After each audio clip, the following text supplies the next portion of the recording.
저는 오늘 여러분과 함께 희망이 이긴다, 희망이 이긴다라는 제목으로 하나님 말씀을 나누려고 합니다. 이 낙심이라고 하는 것, 낙심이라고 하는 것은 굉장히 무서운 겁니다. 낙심이라고 하는 그 여파는 한 사람의 삶을 파멸시킬 정도로 굉장히 강력한 힘을 가지고 있다는 것입니다. 이 낙심이라고 하는 한자어가 떨어질 낙에 마음심 또는 심장심 이렇게 쓰입니다. 그러니까 우리의 마음이, 우리의 심장이 땅으로 곤두박질 쳤다. 얼마나 그 마음이 끝까지 나락으로 떨어졌는지 결국은 심정지 상태에 다다른 것 같다라고 하는 용어가 바로 낙심이라고 하는 단어입니다. 이 헬라어로 낙심이라고 하는 단어를 찾아보면 엔카쿠멘이라고 하는 단어가 쓰였습니다. 이 단어는 완전한 어둠을 뜻합니다. 조금의 빛도 없는 어둠의 상태요. 그래서 모든 소망이 완전히 끊어져 있고 철저히 절망할 수밖에 없는 바로 고통의 순간을 이야기한다는 것입니다. 정신적으로나 육체적으로나 또 심리적으로 완전히 탈진하고 소진되며 번아웃되어 있는, 그래서 철저히 모든 것을 포기한 상태를 이르는 단어가 바로 헬라어 엔카쿠멘, 낙심이라고 하는 단어란 거죠. 그런데 오늘 본문 말씀을 보게 되면 사도 바울은 이 낙심이라고 하는 단어를 사용하고 있습니다. 사도 바울의 삶, 그의 사역 가운데서도 낙심할 수밖에 없었던 수많은 난관과 어려움이 있었다는 뜻이겠죠. 오늘 이 고린도 후서의 배경을 보게 되면 이 고린도 교회의 개척자가 누구냐? 바로 사도 바울입니다. 사도 바울이 고린도 교회를 세웠고 또 이 고린도 교회를 목양했고 또 고린도 교회를 그리스도의 몸으로서 잘 세워나가고 있었는데 그 가운데 분쟁이 일어났습니다. 고린도 교회 가운데 적대자들이 나타났고요. 그리고 사도 바울을 오히려 음해하고 그를 모욕하고 심지어 배척했습니다. 하나님 부르심 가운데 최선을 다해서 사도 바울은 사역을 펼치고 있었는데 그의 마음 가운데 낙심이라고 하는 그런 순간이 찾아온 것입니다. 그의 마음 가운데 얼마나 큰 허망함과 마음의 답답함과 분노가 있었겠습니까? 여기에 계신 우리 제2남성교회 회원 한 분 한 분도 교회에서 많은 중직으로 활발히 활동하고 계실 겁니다. 나는 분명히 하나님의 영광을 위해서 내가 할 수 있는 최선의 노력을 다했는데 그 결과가 오히려 화살이 되어서 나에게 돌아온다면, 또 나는 분명히 선한 뜻으로 했는데 누군가 너무나 다른 시각으로 그것을 평가하고 내가 없는 자리에서 나를 비난하고 비방한다면 그것이 얼마나 화가 나고 분노할 수 있고 또 답답한 상황이겠습니까?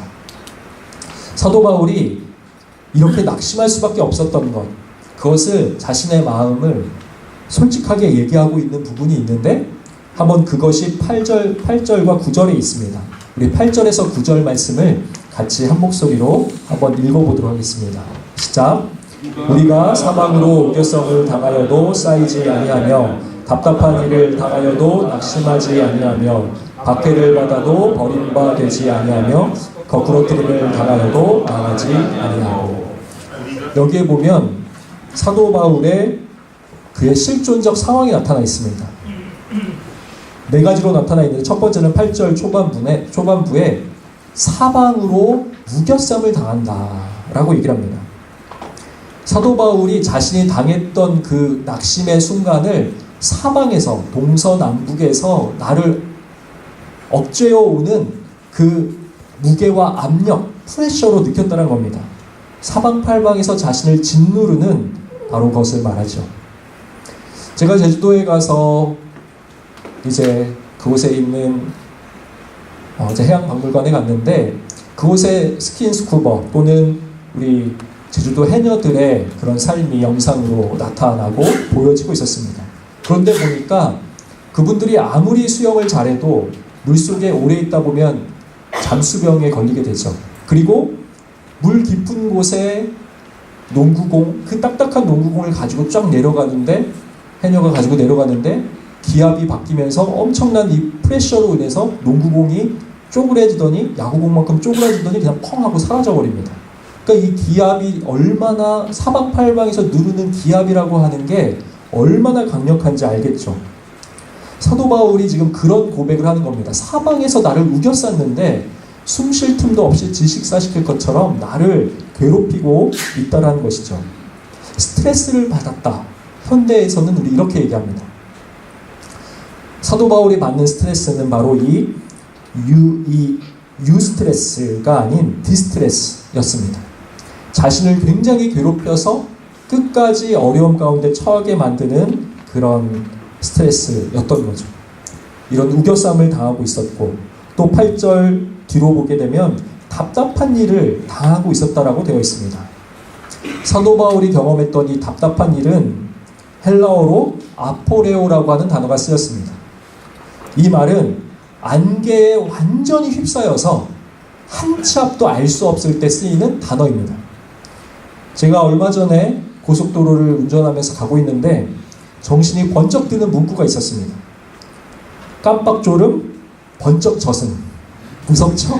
운전하고 가고 있는데 눈 한 번 감았을 뿐인데 깜짝했을 뿐인데 눈 떠보니까 이 세상이 아니라는 거예요. 그러니까 정신 차리고 운전하라고 하는 것이죠.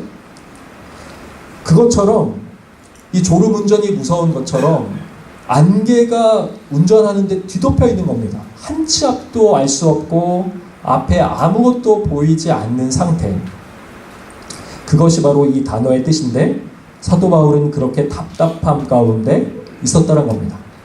자신의 상황이 불안정하고 불확실하고 답답한 그 상황에 있었다라고 하는 것. 그것이 사도 바울의 현재적 모습이었습니다. 그래서 내가 이것을 어떻게 해결할 수 있을까? 이것을 어떻게 극복할 수 있을까? 그것이 바로 보이지 않았다는 거죠. 또 9절 말씀 보게 되면은 뭐라고 얘기합니까? 박해를 받아도 사도 바울에게 실제적인 박해, 핍박이 있었다라고 하는 것을 의미합니다.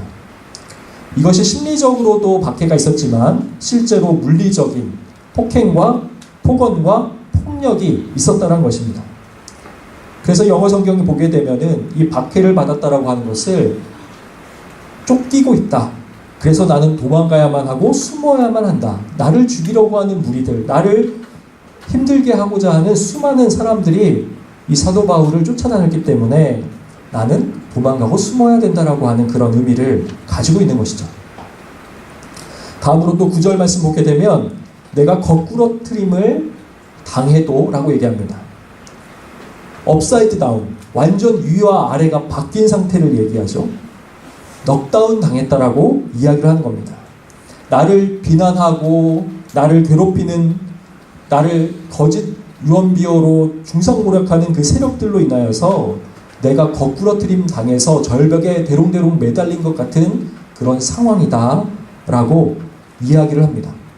이것이 오늘 사도 바울의 그의 상황이었고 심리였습니다. 그런데 그럼에도 불구하고 오늘 이 말씀을 보게 되면 사도 바울은 그 낙심의 상황을 그대로 남겨두지 않습니다. 그것을 그냥 수용하고 받아들이는 데서 끝내지 않습니다. 8절과 9절 말씀을 보게 되면 사도 바울은 이렇게 얘기합니다. 다시 한번 8절과 9절 다시 한번 한 목소리로 읽어보도록 하겠습니다. 시작. 우리가 사방으로 우겨쌈을 당하여도 쌓이지 아니하며 답답한 일을 당하여도 낙심하지 아니하며 박해를 받아도 버림받지 아니하며 거꾸러뜨림을 당하여도 망하지 아니하고. 아멘. 사도 바울이 이렇게 얘기합니다.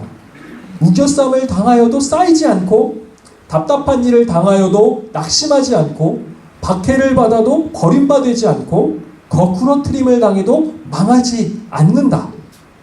이게 사도 바울의 고백이었고 선포였고 경험이었습니다. 어떤 어려움과 시련과 고통이 온다 할지라도 나는 낙심치 않을 것이다. 어떻게 사도 바울이 일체의 이런 비결을, 이런 비밀을 깨달을 수 있었을까요? 이 순간이 이렇게 고통스럽고 어려운 상황이었는데 어떻게 포기하지 않고 하나님이 자신에게 주신 사명을 끝까지 완수하며 선교 사역을 이루어 나갈 수 있었을까요? 먼저 사도 바울은 하나님의 손이 전능하심을 믿고 또 하나님께서 자신의 어려운 상황을 이미 헤아리고 하나님이 이것을 극복할 수 있는 길들을 내실 것이라고 하는 믿음이 있었기 때문입니다. 고린도전서 10장 13절은 이렇게 말씀하고 있습니다. 사람이 감당할 시험 밖에는 너희가 당한 것이 없나니 오직 하나님은 미쁘사 너희가 감당하지 못할 시험 당함을 허락하지 아니하시고 시험 당할 즈음에 또한 피할 길을 내사 너희로 능히 감당하게 하시느니라. 사도 바울 마음 가운데 하나님이 지금 나에게 준 이 고난과 낙심의 순간과 자리, 이것을 내가 감당할 수 있기 때문에 하나님이 주신 것이고, 또 감당할 수 없을 때에는 또 다른 길들을 열으셔서 닫힌 문이 있지만 새로운 열린 문을 주셔서 능히 이것을 피하고 감당할 수 있다라고 하는 그 믿음의 고백이 있었습니다. 그렇기 때문에 사도 바울은 이 어려운 순간에서도 한 줄기의 희망을 붙잡은 겁니다. 굉장히 어두운 흑암에 둘러싸인 그 순간에 이 하나님의 전적인 신뢰의 손길을 의지하고 있었던 겁니다.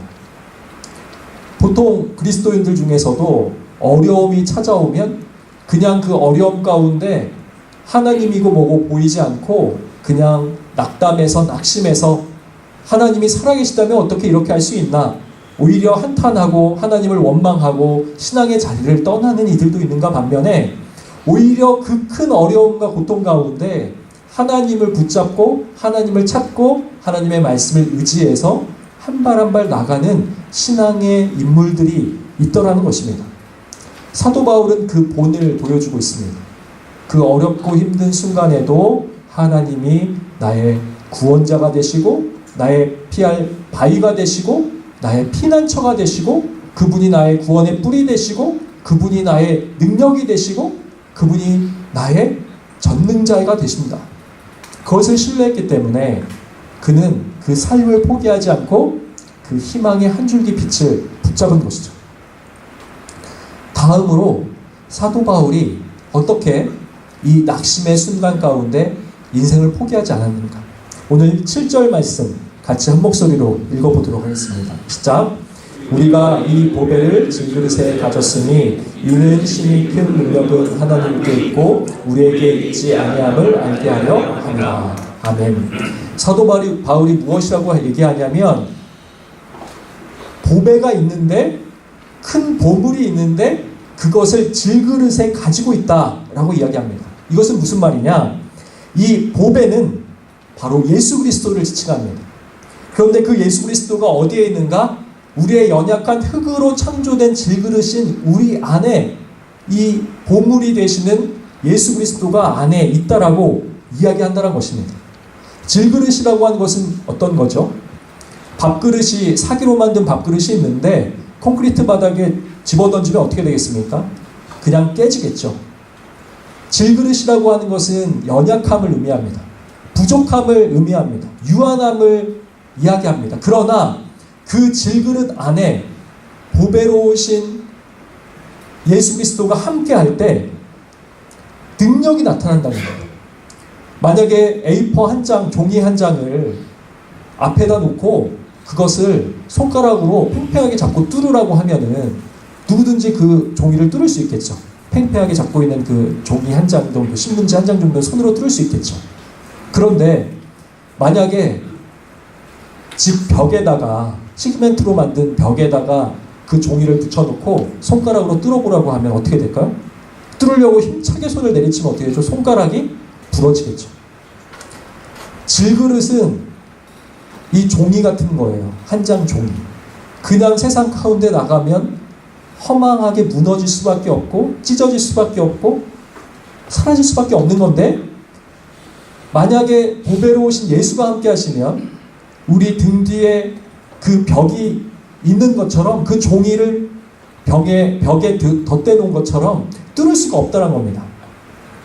사도 바울이 고백하고 있는 것은 아무리 큰 절망과 고통 가운데 있을지라도 이 질그릇에 보배를 가지고 있으면, 예수를 가지고 있으면 우리가 능히 이길 수 있다. 우리가 포기하지 않고 소망을 붙잡을 수 있다. 예수 안에 있으면 죽을 것 같은 그 순간에도 살리시는 위대한 손길을 체험할 수 있다. 그것을 이야기하고 싶었던 것입니다. 미국의 백화점 왕이라고 불리는 J.C. 펜이라고 하는 한 인물의 이야기입니다. 탁월한 경영 수완을 가지고 있었죠. 그래서 이미 40대가 되었을 때 백만장자가 되었습니다. 하지만 1929년 미국 경제 공황이 휩쓸자 무일푼으로 완전히 파산해버리고 맙니다. 한순간에 자신이 쌓았던 모든 자본과 모든 건물들이 다 무너져버린 것입니다. 이 페니의 마음에 허탈감과 패배감이 충만했습니다. 결국 고통을 이기지 못해서 육체의 병을 얻고 병원에 입원하게 됐습니다. 그런데 입원 첫날에 무엇을 먼저 걱정해야 되는가? 입원비가 없습니다. 파산했기 때문에 돈이 제로입니다. 통장 잔고에 돈이 없어요. 그래서 병든 몸이 너무 괴롭고 마음도 너무 괴롭고 마음이 낙심되는 거예요. 그래서 눈물을 머금고 사랑하는 아내와 아이들에게 마지막 작별 인사 편지를 쓰고 잠자리에 누웠습니다. 그리고 다음날 내가 내 삶을 포기해야 되겠다 결심했습니다. 그런데 다음날 이튿날에 눈을 떴는데 그리고 자신이 생각한 것을 시행하려고 했는데 병실 복도 끝에서 어떤 한 노래 가락이 들려오는 겁니다. 그 가사를 읽어드리면 이렇습니다. 너 근심 걱정 말아라. 주 너를 지키리. 주 날개 밑에 거하라. 주 너를 지키리. 주 너를 지키리. 아무 때나 어디서나 주 너를 지키리. 늘 지켜주시리. 어려워 낙심될 때에 주 너를 지키리. 위험한 일을 당할 때 주 너를 지키리. 주 너를 지키리. 아무 때나 어디서나 주 너를 지키리. 늘 지켜주시리. 어려운 시험 당해도 주 너를 지키리. 구주의 품에 거하라. 주 너를 지키리. 주 너를 지키리. 아무 때나 어디서나 주 너를 지키리. 늘 지켜주시리. 이 침대에 누워있던 페니가 이 찬양을 듣는데 자신도 모르게 그 복도 끝을 따라서 이 찬양이 울려 퍼지는 곳에 나아갔습니다. 그리고 그 자리에 무릎을 꿇고 이렇게 고백했습니다. 주님, 이제 제 능력으로는 더 이상 일어설 힘이 없습니다. 이런 저를 불쌍히 여겨주십시오. 예수님, 제 마음을 엽니다. 저와 함께 해주십시오. 그때 페니가 자서전에 고백하기를 마음을 그렇게 짓누르고 있었던 무거운 짐이 한순간에 그때 사라지면서 왠지 모를 희망이 마음에 솟구치기 시작했더란 것입니다. 지난밤에 그 절망이 씻은 듯이 사라지고 예수 그리스도를 마음에 영접할 때 그는 우리가 아는 백화점 왕 페니가 됐고 그리스도인이 됐습니다. 그리고 다시 재기에 성공했고 많은 이들에게 선한 영향력을 끼쳤죠. 아무리 절망 중에 있을지라도 고통 가운데 있을지라도 힘들고 어려워도 주님을 바라보면 하나님이 주시는 희망이 있습니다. 소망이 있습니다. 그것이 어떻게 가능할 수 있는가? 그것은 오늘 말씀 보게 되면 10절에 이렇게 얘기하고 있는 거죠. 10절 다 같이 한번 읽습니다. 우리가 항상 예수의 죽음을 몸에 짊어짐은 예수의 생명이 또한 우리 몸에 나타나게 하려 함이라. 아멘. 무슨 말이냐? 예수를 함께, 예수가 내 안에 있으면 예수가 십자가에서 죽으신 그 예수가 다시 부활하신 것처럼 예수의 생명이 우리 안에 충만히 역사하면서 우리에게 예수님의 그 소망과 희망을 붙잡을 수 있는 적극적인 또 믿음의 시각을 허락해 준다는 것입니다. 예수의 생명이 우리 안에서 나타나는 겁니다. 사망의 권세를 깨트리신 예수의 놀라운 능력이 우리 삶 가운데 일어난다는 것이죠. 사도 바울은 그래서 이렇게 고백합니다. 오늘 16절 말씀 읽지는 않았지만 우리 16절 말씀도 같이 한 목소리로 읽도록 하겠습니다. 시작. 그러므로 우리가 낙심하지 아니하노니 우리의 겉사람은 낡아지나 우리의 속사람은 날로 새로워지도다. 아멘. 세월이 가는 거는 어쩔 수 없지만 그래서 내 겉사람은 점점점 나이를 먹고 내 겉사람은 늙어져 가지만 내 속사람, 내 안에 모시고 있는 예수로 말미암아 나는 날마다 강건해지고 날마다 새로워지며 남들은 알 수 없는 힘을 공급받는다는 겁니다. 아무리 상황이 어렵고 고통스러운 그 순간일지라도 내 안에 계신 예수로 말미암아 나는 굳건해진 반석 위에 서게 되고 그 희망을 붙잡고 나아갈 수 있다는 것이죠. 하나님이 함께 하시면, 이 예수가 함께 하시면 우리 속사람을 하나님께서 강건케 하시고 우리를 통하여서 하나님께서 새로운 일들을 가능케 하십니다. 시편 42편 5절에 다윗은 이렇게 고백을 했어요. 내 영혼아, 내가 어찌하여 낙심하며 어찌하여 내 속에서 불안해하는가. 너는 하나님께 소망을 두라. 그가 나타나 도우심으로 말미암아 내가 여전히 찬송하리로다. 아멘. 다윗의 고백, 자신의 영혼을 향해서 선포하는 겁니다. 왜 내 영혼아 낙심하느냐? 왜 불안해하느냐? 하나님께 소망을 둬라. 예수 그리스도 안에 거하라. 그러면 찬양과 감사와 충만한 능력이 나타날 것이다 라고 이야기를 하고 있습니다. 오늘 이 사도 바울의 이 능력이 오늘 우리에게도 동일하게 임할 줄 믿습니다. 다음으로 이 사도 바울이 이 고난과 낙심의 상황에서 어떻게 무너지지 않을 수 있었는가? 그것은 오늘 18절 말씀에 또 비밀이 한 가지 있습니다. 우리 18절 말씀 한번 읽겠습니다. 시작. 우리가 주목하는 것은 보이는 것이 아니요 보이지 않는 것이니 보이는 것은 잠깐이요 보이지 않는 것은 영원함이라. 아멘. 사도 바울이 비교하고 있는 게 있는데 그게 뭐냐면 보이는 것과 보이지 않는 것이 있다라고 얘기를 합니다. 그런데 우리가 주목해야 될 것은 보이는 것이 아니라 보이지 않는 것이라고 이야기를 합니다. 그러니까 이 세상이 있는데 세상은 눈에 보이지만 눈에 보이지 않는 영적 세계가 있다는 것이죠. 사도 바울은 우리의 두 눈을 들어서 이 세상의 현실을 보는 게 아니라 영적 세계를 바라보라고 얘기를 합니다. 보이는 것에 집중하지 말고 보이지 않는 세계, 하나님의 세계, 영적 세계를 집중해라. 저도 보게 되면 이 고난과 고통을 계속 큐티하는 분이 있습니다. 묵상하는 분이 있어요. 아침에도 점심에도 저녁에도 그 다음날도 일주일 후도 한 달 후도 1년 후도 10년 후도 계속해서 그 고난과 절망을 묵상합니다. 계속해서 속에서 무슨 홍삼 다리듯이 우려내듯이 계속해서 자신의 고난만 묵상하고 있는 거죠. 현실만 바라보고 있는 겁니다. 왜 나에게 이런 고통이 있어야 되는가? 나는 왜 이런 삶을 살아야 되는가? 왜 하나님은 나를 이렇게 그냥 방치하고 계시는가? 그런데 사도 바울은 무엇이라고 얘기하냐면 눈에 보이는 것이 아니라 보이지 않는 하나님, 그 하나님의 보이지 않는 영적인 섭리와 손길을 느껴야 된다라고 얘기를 하고 있다는 것입니다.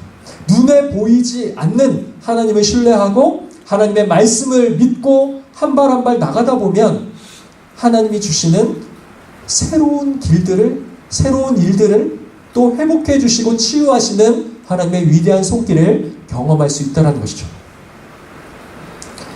항공기 조종사 훈련 내용 중에 이런 내용이 있습니다. 그 매뉴얼 중에 자신의 눈을 믿지 말고 계기판을 믿으라 라고 하는 부분이 있습니다. 무슨 말이냐? 조종사가 비행훈련을 위해서 이제 날고 있는데 날다 보면 어떻게 되냐? 착시현상이 일어납니다. 하늘이 바다 같고 바다가 하늘 같은 거죠. 특히 비행기를 조종하다가 자신도 모르게 비행기가 뒤집혀지게 되면 완전한 착시현상에 내가 지금 어떻게 날고 있는지 자신의 감각으로는 알 수가 없습니다. 자신은 심지어 하늘로 올라가고 있다고 생각하는데 그게 땅으로 곤두박질 치고 있는 순간도 있다고 합니다. 그래서 이때 조종사가 뭘 믿어야 되느냐? 계기판을 믿어야 됩니다. 계기판이 위쪽이 하늘이고 밑이 땅이라고 하면 그것을 믿고 나가야 되는 거죠. 느낌대로 눈에 보이는 대로 내 생각대로 내가 어떻게 비행하고 있다라고 생각하는 게 아니라 계기판이 말하고 있는 대로 날아야 살 수가 있고 그 혼돈을 빠져나갈 수 있다는 거죠. 환경을 보면 속는데 계기판을 보면 살아나는 거죠. 지금 눈에 보이는 것, 내가 느끼는 것, 세상적인 현실 그대로 살아가면 그 결과는 어떻게 되는가? 추락이고 몰락이고 사망이고 죽음입니다. 그런데 현실은 불안정하고 두렵고 내 삶이 곤두박질 치는 것 같은데 하나님의 말씀이라고 하는 그 계기판을 믿고 한 발 한 발 나가면 결국 희망이 임하고 하나님의 위대한 손길이 그 자리에 임한다는 겁니다. 그러니까 우리가 해야 될 건 뭡니까? 성령님께 끊임없이 기도하는 겁니다. 내 이 육신의 이 눈을 성령님 영적으로 라식 수술을 해주십시오. 내 영적인 눈을 떠서 예수 그리스도 부활하신 그 예수님을 바라보게 해주십시오. 우리의 참된 소망, 참된 희망 예수님 바라보게 해주십시오. 우리가 이 말씀을 믿고 구하고 나갈 때만 우리에게 승리가 있다는 것입니다. 사도 바울도 기독교 2000년 역사상의 최대의 인물, 전에도 없고 후에도 없을 영적인 인물도 이런 고통과 낙심의 순간이 있었습니다. 하물며 우리 그리스도인들은 어떻겠습니까? 하나님의 일을 아무리 열심히 내가 하나님 앞에 충성, 헌신, 봉사해도 분명히 의도치 않은, 전혀 예상하지 못한, 그것이 직장이든 가정이든 교회이든 내 삶의 현장에서 발생하게 된다는 거죠. 근데 어떻게 반응하시겠습니까? 그냥 그 현실은 현실이니 그 현실 가운데 매몰되어서 내 삶을 좀먹고 내 삶을 포기하며 절망 가운데 나가시겠습니까? 아니면 내 눈을 들어 고난 가운데서도 일하고 계시는 하나님을 붙잡고 말씀 의지하여서 한 발 한 발 믿음으로 전진하시겠습니까?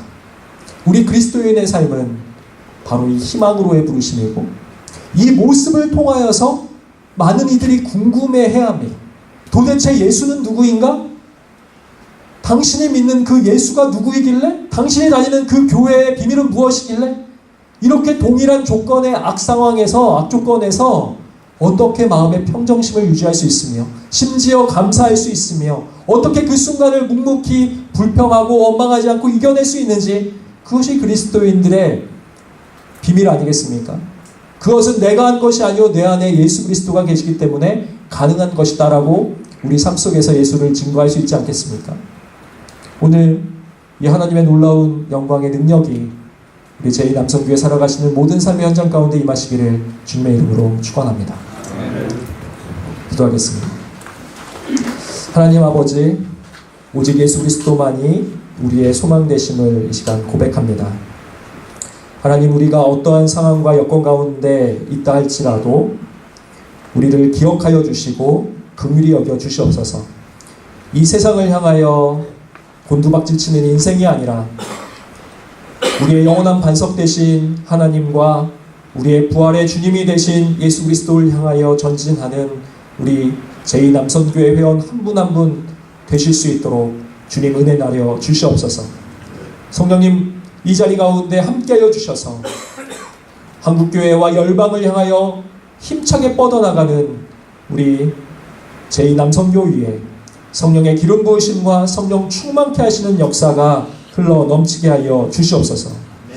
특별히 섬기는 모든 손길 위에 하나님 영적 은사를 허락하여 주시옵시고, 하나님 사명 감당할 때에 위로부터의 능력을 공급받게 하여 주시고, 사람을 의지하고 사람을 바라보는 것이 아니라 하나님을 의지하고 하나님을 신뢰함으로 모든 영적 전쟁에서 승리하며 하나님의 영광을 예수 그리스도 다시 오실 그때까지 힘차게 증거하는 우리 제2남성교회 될 수 있도록 주님 역사하여 주시옵소서. 우리의 연약하고 피곤한 심령 위에 성령님 신선하고 새로운 힘과 권능 공급하여 주시고, 우리의 메마른 막대기와 같은 인생 가운데 성령의 기름 부으심으로 말미암아 충만한 영적 통로와 도구가 될 수 있도록 하나님 나라 확장 가운데 크게 쓰임받는 주의 거룩한 종들이 될 수 있도록 주님 은혜를 베풀어 주시옵소서. 오늘의 모든 이 말씀 우리 마음에 새기며 순종함으로 승리케 하여 주시옵소서. 이 모든 걸 감사드리며 우리 주님 예수님의 이름으로 기도드립니다. 아멘. 지금은 우리 주 예수 그리스도의 놀라우신 은혜와 하나님의 측량할 수 없는, 감당할 수 없는 완전하신 사랑하심과 성령님의 감화감동, 충만교통, 기름 부으시는 역사가 어떠한 순간에도 우리의 희망주이신 예수 그리스도를 붙잡고 담담히 승리하며 하나님의 영광으로 살기를 소원하는 제2남성교회 회원 한 분 한 분 머리 위에 우리 교회와 우리 나라와 민족과 열방 땅끝까지 지금부터 영원까지 하시기를 간절히 축원하옵나이다. 아멘.